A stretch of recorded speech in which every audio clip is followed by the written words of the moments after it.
आज एक दोस्त की बहुत अच्छी इंटरेस्टिंग कहानी सुनाता हूँ। न्याय संगत बात कीजिएगा। मेरे एक फ्रेंड ने 8-9 साल पहले शादी करी। एक तो उसके पास में बहुत ज़्यादा फाइनेंस नहीं था, तो उसने कुछ पैसा बोरो किया, कुछ उधार लिया और उसके बाद में उसने शादी की। 5 बहनों का भाई है वो, तो उसने कुछ पैसा उधार लिया और एक शादी आयोजित की। लड़की का परिवार गरीब था, तो उसने उनको फाइनेंशियल हेल्प भी किया और जो है मिलकर जो शादी का खर्चा था उसने वहन किया। उसके बाद में अच्छी खासी खुशी से शादी हुई। शादी के बाद में 4-6 महीने भी उसकी वाइफ रही नहीं तो जायज़ बात है कि वो अपने वापस पियर चली गई। ब्रेकअप हो गया। Then after they went to the court में गए।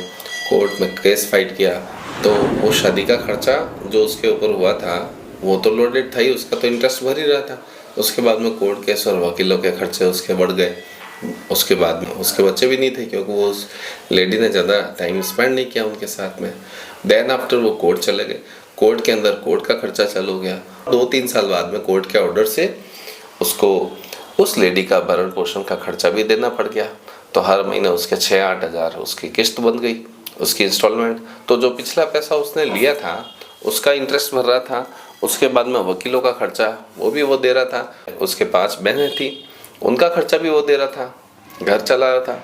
देन आफ्टर उसको अपनी वाइफ को, शी इज़ इशूलेस, उसका कोई बच्चा नहीं है, उसके हाथ पाँव एकदम सही है, और उसको मेंटेनेंस का खर्चा उसको 6,000-7,000 पर मंथ उसको देना पड़ता है।